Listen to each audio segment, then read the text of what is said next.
Bonjour, bonjour à tous, j'espère que vous allez bien. Je suis très contente de vous retrouver pour la vidéo de ce nouvel article dans lequel nous allons essayer de savoir si l'on dit des haricots ou des haricots. Grande question qui occupe beaucoup les étudiants et qui est le sujet de cette semaine.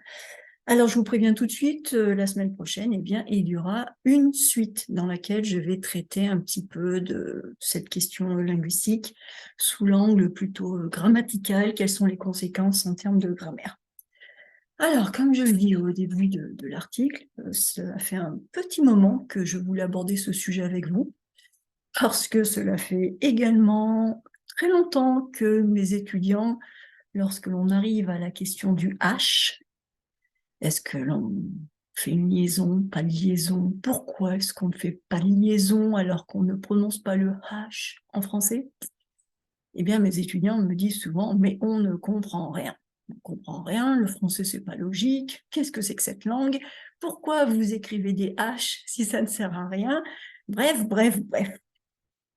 Du coup, je leur avais promis que nous en parlerions et je me suis dit qu'il pourrait être également intéressant pour vous d'avoir un petit tour d'horizon de cette question. Je vous dis donc, je vous souhaite la bienvenue au pays du H, qui ne se prononce pas, mais qui a tout de même des implications phonétiques, sinon ce ne serait pas drôle.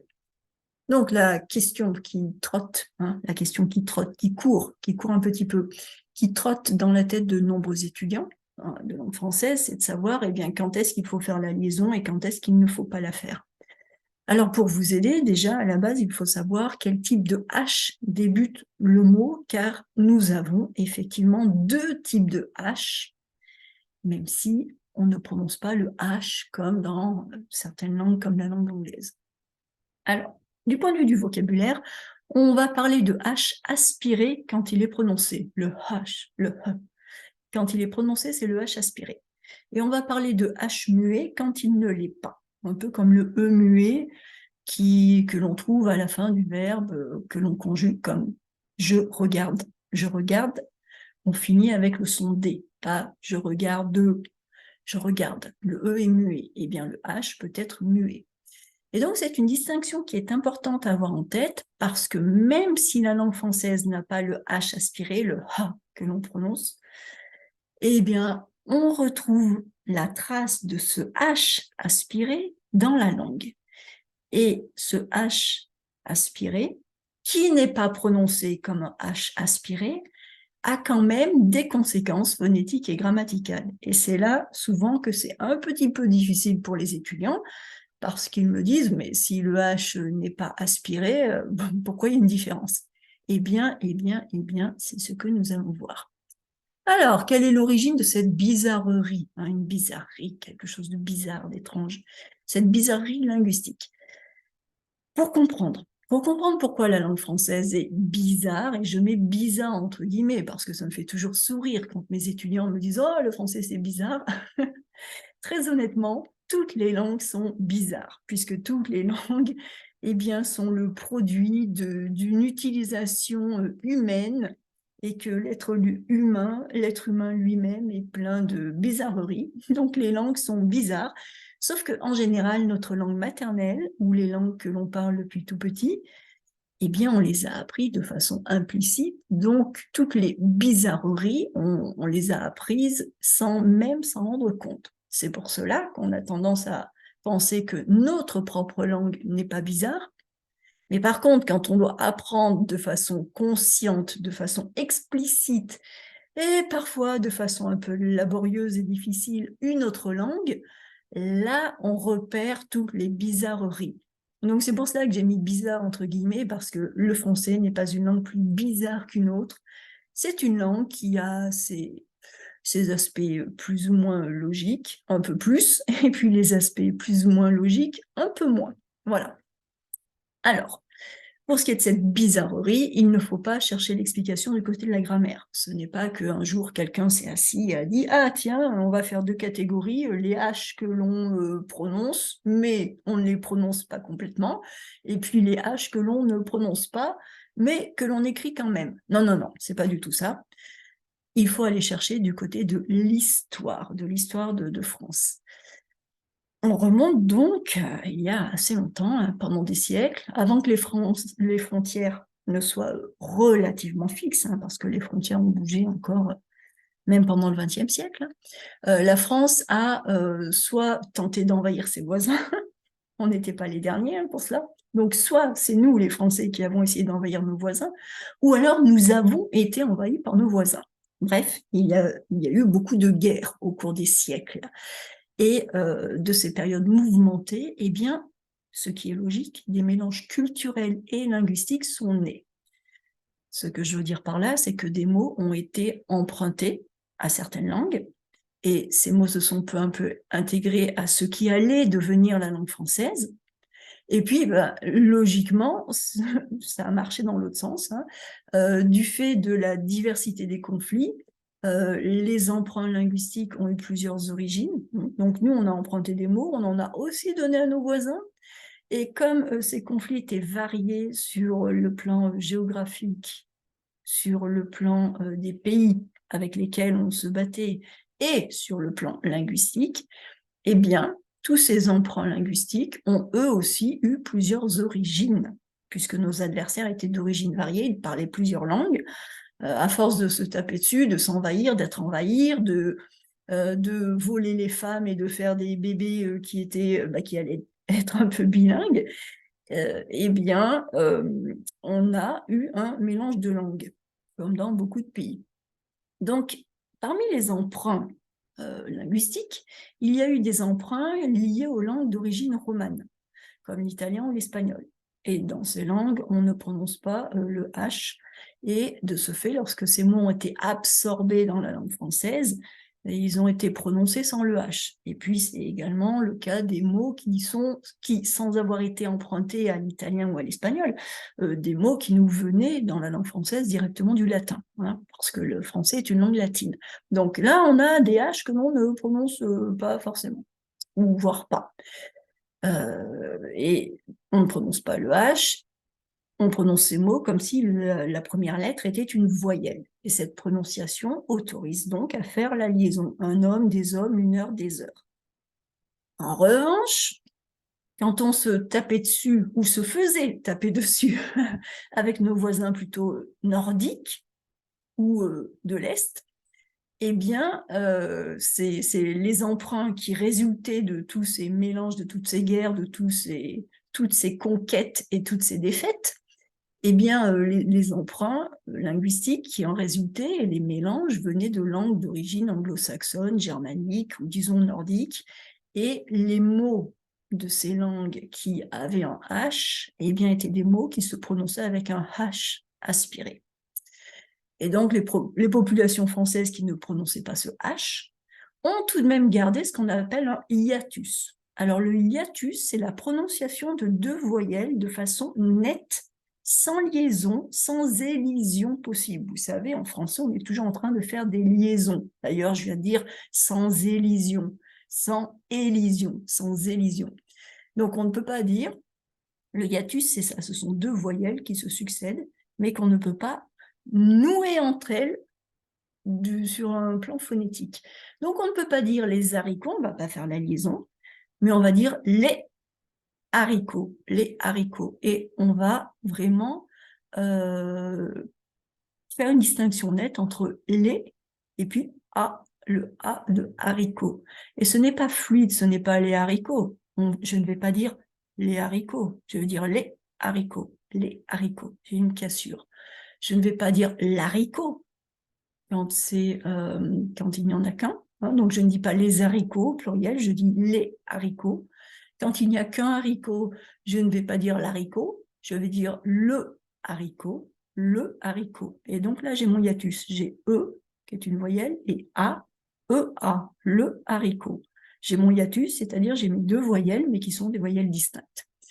Donc, ce hiatus, c'est la trace d'un ancien H aspiré, c'est la trace d'anciennes guerres et de conquêtes et de défaites et de populations qui se sont mélangées, qui ont été au contact et qui ont eu également un contact linguistique. Voilà. Pourquoi les Français ont les deux types de H le H aspiré qu'il ne prononce pas, mais qui reste sous la forme du hiatus, et puis le H pas aspiré qui vient des langues romanes et qui est le H, je dirais, un peu de base. Alors, ensuite, je vous parle de la réforme. Parce que oui, en France, ce problème de H ne pose pas qu'un petit souci aux étudiants étrangers. Il y a aussi les petits Français. Quand ils sont petits, les petits Français disent des haricots. Des haricots ou des... Qu'est-ce qu'il y a d'autre comme mot pour lequel on ne fait pas de liaison? Par exemple, voilà, des huttes deviendraient des huttes, des hordes, des hordes. Puis le fameux des héros, des héros. Alors ça, c'est très drôle. Hein. Donc, les petits Français, rassurez-vous, les petits Français ont autant de mal que vous, étudiants étrangers. Donc, de grands universitaires, de grands pédagogues ont réfléchi à réformer non seulement l'orthographe, mais également, d'une façon plus générale, l'usage de la langue. Et il y a donc eu plusieurs réformes qui ont vu le jour au cours des dernières décennies. Et l'une de ces réformes est bien autorisée à faire la liaison avec tous les H, qu'il soit le H muet ou le H anciennement aspiré. Donc, en théorie, il est possible de dire des haricots au lieu de des haricots. Mais en théorie, parce que, très honnêtement, eh bien, cela reste stigmatisant parce que c'est perdu, pardon, non, c'est pas du tout perdu, c'est perçu comme un manque de maîtrise de la langue. Et là où les gens qui ont fait cette réforme se sont trompés, à mon avis, c'est que on peut réformer l'orthographe, eh bien, sur le plan, l'orthographe c'est écrit, hein, c'est pas vraiment oral, l'orthographe donc à l'écrit, on peut le réformer, la réformer plus facilement puisque l'orthographe est apprise à l'école de façon explicite, donc on va pouvoir réformer l'orthographe. Mais avec la question des H, les H sont appris de façon implicite dès la toute petite enfance quand on parle. Et du coup, comme nos parents eux-mêmes ont bien ancré dans leur esprit qu'on ne dit pas des haricots, mais qu'on dit des haricots, eh bien, malgré la réforme, cette pratique perdure parce que quand un petit enfant dit qu'il veut manger des haricots ou qu'il n'aime pas les haricots, il se fait reprendre par ses parents qui lui disent « Non, on ne dit pas des haricots, on dit des haricots ». Et donc, même s'il y a une réforme qui facilite en quelque sorte l'emploi de la liaison pour tous les types de H, cette réforme n'est pas appliquée. Et l'immense majorité des Français continuent à distinguer la liaison du H muet, du hiatus, du H aspiré. On fait encore la différence entre les deux, tout simplement parce qu'il s'agit d'une transmission orale. Et donc, nos parents qui ont appris à dire des haricots ne nous laissent pas dire des haricots. Et nous-mêmes, face à nos enfants, lorsque nos enfants nous disent des haricots, on leur dit non, non, non, non, non, parle correctement, on dit des haricots. Donc, il y a une réforme. En théorie, on peut dire des haricots, on peut dire des Hollandais, des Hongrois, des Homards, des hiérarchies, des hiéroglyphes et des hasards. Mais honnêtement, ça sonne ridicule. Vous pouvez, si quelqu'un se moque de vous, vous pourrez dire « mais non, non, non, depuis la réforme, j'ai le droit ». Mais dans les faits, dans la pratique, dans la mesure où il s'agit, encore une fois, d'une transmission orale, eh bien, cette transmission perdure parce que les parents, pour les parents, cela écorche, ça casse les oreilles, ça fait mal aux oreilles d'entendre des haricots. Donc, c'est quelque chose qui perdure. Alors, maintenant que vous savez que tout cela a été causé par les guerres, par nos ancêtres, voilà, ce sont nos ancêtres, mais autant vos ancêtres à vous que les miens qui sont responsables. Donc, ne dites plus les Français sont bizarres, hein, dites plutôt pourquoi est-ce que mes ancêtres sont venus envahir les Français et pourquoi est-ce que les Français sont venus se battre avec mes ancêtres. C'est plutôt ça la question. Donc, voilà, maintenant vous savez d'où vient cette bizarrerie linguistique. Vous savez qu'il y a une réforme, donc si un jour vous hésitez, des hésitations, là on peut faire la liaison. Eh bien, avec un grand sourire, vous pourrez dire « j'ai le droit puisqu'il y a une réforme ».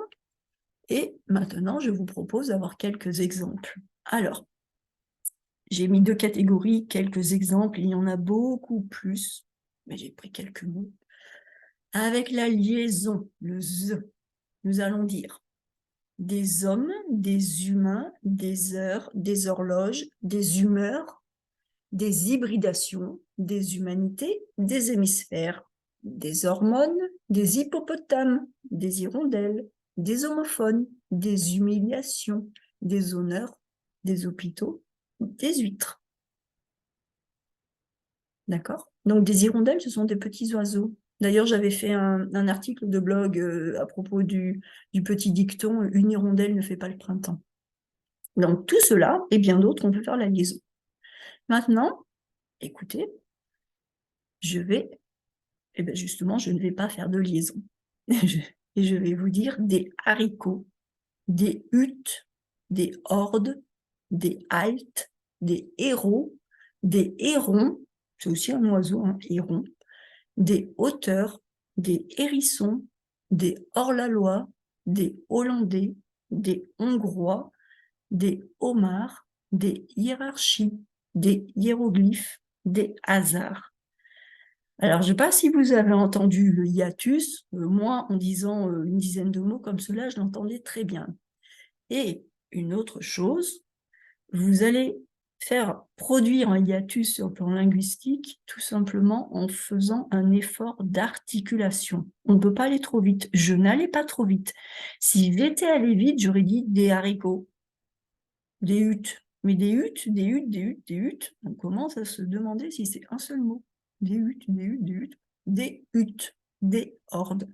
Et le hiatus est en fait la pause linguistique, le ralentissement obligatoire du fait de la succession de deux voyelles. Voilà. Donc voilà pour les haricots, les huttes, les hordes, les haltes, les héros, les hérons, les hauteurs, les hérissons, les hors-la-loi, les Hollandais, les Hongrois, les homards, les hiérarchies, les hiéroglyphes, les hasards. Voilà, voilà, voilà. Donc voilà pour ce que j'avais à vous dire pour cette semaine. Des haricots et des haricots. Je vous retrouve la semaine prochaine pour approfondir un petit peu ce sujet par rapport aux conséquences grammaticales de cette absence de liaison que je vous invite à respecter malgré la réforme si vous ne voulez pas vous attirer certains petits sourires des Français. J'espère que cela vous aide à bien comprendre et je vous dis à très bientôt.